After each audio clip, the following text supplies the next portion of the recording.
for this stigma or the disgraceful way where people take the look person wey get mental sickness. Now say the people wey get mental sickness, then they too dey violent. But scientific research and finding don't prove say the risk of that violent nature it is small compared to other things wey fit cause violence. Although it is possible say person fit wan dey violent for some mental sickness wey be say their own don dey extreme. For example, you get wetin oyibo dey call paranoid schizophrenia. This one na a type of mental sickness where the individual im mind don change so tey e don change, and e fit believe say person wan wound am, anything wey person do na to wound am or to harm am. You fit also notice violence for people wey be say dem dey abuse psychoactive substances, that is any hard drug or any hard substance wey fit change person mind, wey fit change person coordination.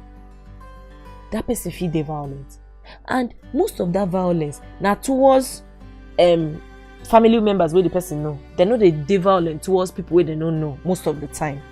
The meaning of this be say you no need to run away from or avoid people wey get mental sickness. Most types of mental sickness they hardly show violence. Make we dey critical, make we reason am. How many patients with psychosis wey be plenty mental disorder wey be say dem dey waka up and down for road, how many of them you don see where they dey attack people? For almost 20 years wey I don dey treat people wey get mental sickness, only one of my patients na im dey small aggressive towards me, and wetin she do sef, small piece of bread na im she throw for my body. According to research wey Swanson do for 1994, the overall number of contribution of mental disorder to the level of violence wey dey society, e dey very small. In fact, research also show say the people wey get mental sickness na dem people dey attack pass as dem take dey attack people well. People dey avoid to dey interact with or to dey work or dey live with or employ or marry people wey get or wey don get mental sickness. At times, people dey treat them as outcasts, as wetin no reach to do anything with. Society dey give stigma wey dey lead to self-stigma.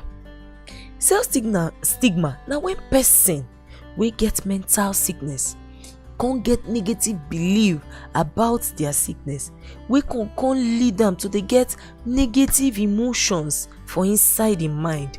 For example, if im self-confidence go come reduce, e go come get low self-esteem, e no go like himself, e no go see himself as anything wey get head. So these people dey experience two kind of challenge. Number one, challenge wey come from the symptom and disability wey dey follow the sickness, and the challenge of the stigma, the disgrace wey society dey give them, wey dem take dey describe the mental sickness.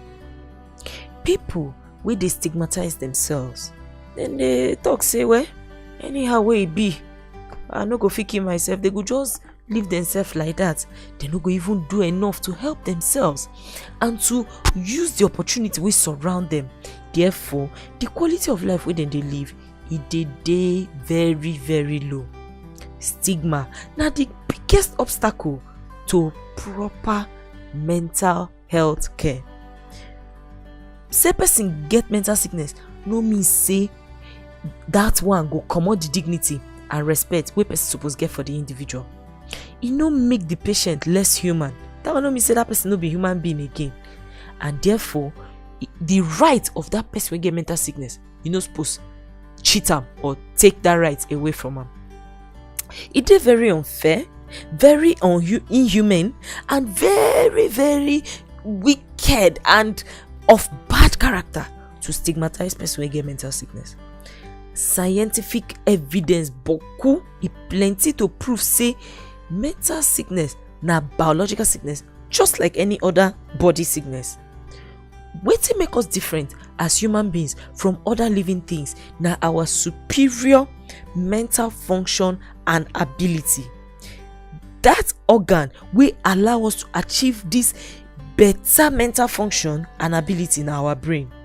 The brain, na there thinking they happen, na there emotion and behavior they take place, and the mind na in they gather all these things together for inside brain they perform all this function.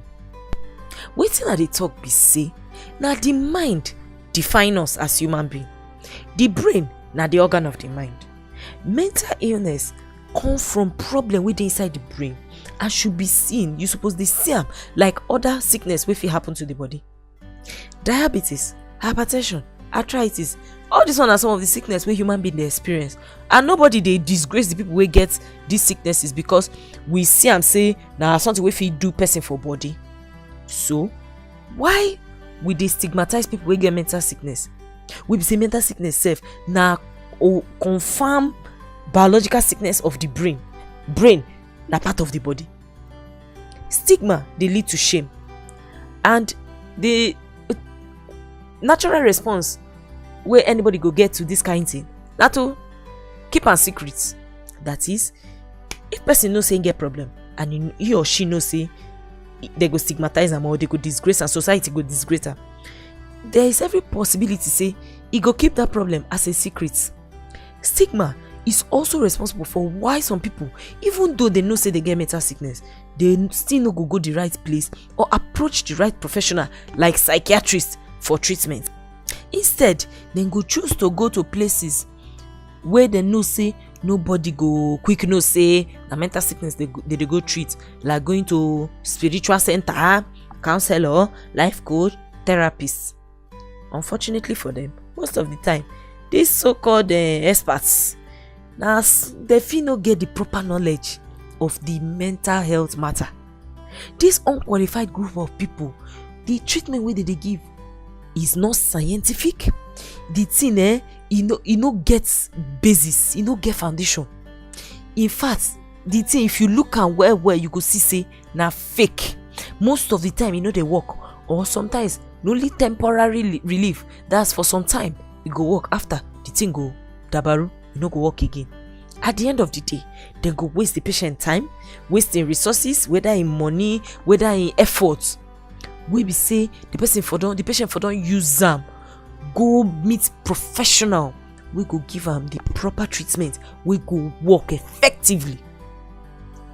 The only thing we fit defeat stigma na make them start public education on a large scale by qualified mental health professional, and make people come dey see say true original treatment by qualified professional dey work.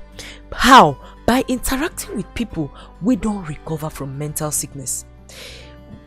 When you get the right knowledge, e go enable you make correct decision when problem arise, and you no go dey confused, and all these fake people no go chop your money. They no go do you 419 with their plenty titles, like mind experts, expert therapist, emotional therapist, autism expert, big title wey even themselves fit no know the meaning.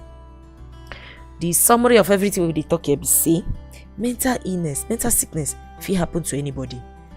If you dey stigmatize mental sickness, that one na olden days method, and e no follow for wetin we dey do now, and e no good o, e no good at all. Treatment wey dey work dem plenty. Person go recover completely, and that person fit go on to achieve im po ten tial for life. If dem manage mental sickness well, e no go disturb or e no go be a hindrance to your desire, your dream and your goal. You go see say you go fit fulfill all these things.